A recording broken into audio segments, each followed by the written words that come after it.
एखादा खडकवासला धरण साखळी क्षेत्रामधून पाण्याचा विसर्ग जो आहे तो मुळामोठा नदीच्या पात्रामध्ये करण्यात येतो आणि आपण पाहतो की महापालिकेच्या ब्रिजजवळ डेक्कनच्या नदीपात्रामध्ये जी वाहनं पार्क केली जातात काही लोकांनी वाहनं जी आहेत ती काढलेली आहेत। मात्र रात्रीच्या वेळी जी वाहनं नदीपात्रातल्या रस्त्यावरती राहिलेली होती ती दोन चारचाकी आपल्याला या ठिकाणी पाहायला मिळतात।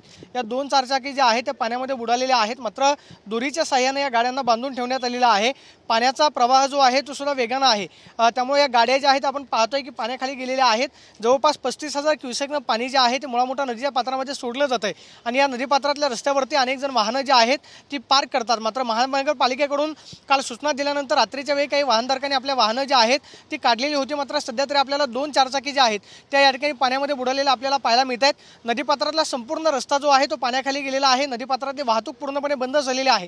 त्यामुळे महानगरपालिकेच्या ब्रिजवरती येणारी वाहनं त्यांना सुद्धा महानगरपालिकेकडून सूचना ज्या आहेत त्या दिल्या जातात। मात्र काही वाहनधारक हे खरं तर नियमांचं पालन करत नसल्याचं आपल्याला या ठिकाणी पाहायला मिळतं। मात्र सध्या तरी नदीपात्रामध्ये जाणारा रस्ता जो आहे तो बॅरिकेटिंग करून बंद केलेला आहे, कारण नदीपात्रातल्या रस्त्यावरती पूर्णपणे पाणी जे आहे ते आलेलं आहे आणि हा रस्ता पूर्णपणे बंद झालेला आहे। मात्र दोन चारचाकी ज्या आहेत त्या संपूर्ण पाण्यामध्ये बुडलेल्या आहे। आपण पाहतोय की हा ब्रिज समोर जर आपण पाहिलं तर बॅरिकेटिंग केलेलं आहे। मात्र बॅरिकेटिंग केलेलं असताना सुद्धा वाहनधारक मात्र जे आहेत नियमांचं पालन करत नसल्याचं आपल्याला पाहायला मिळतंय, कारण वाहनं घेऊन अनेक जण पाणी पाहण्यासाठी पुलावरती गर्दी करतायत। मात्र सध्या तरी पोलिसांचा बंदोबस्त जो आहे तो सुद्धा पुलावरती पाहायला मिळत नाही। त्यामुळे पाण्याच्या ठिकाणी जाणाऱ्या खरं तर लोकांची सुरक्षितता महत्त्वाची आहे। मात्र सध्या तरी आपण पाहतोय की दोन चारचाकी ज्या आहेत त्या डेक्कनच्या नदीपात्रामध्ये बुडालेल्या पाहायला मिळतात।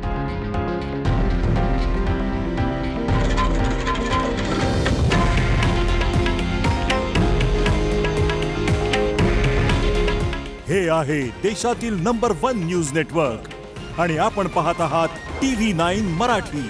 काळजी तुमची, हित महाराष्ट्राचं।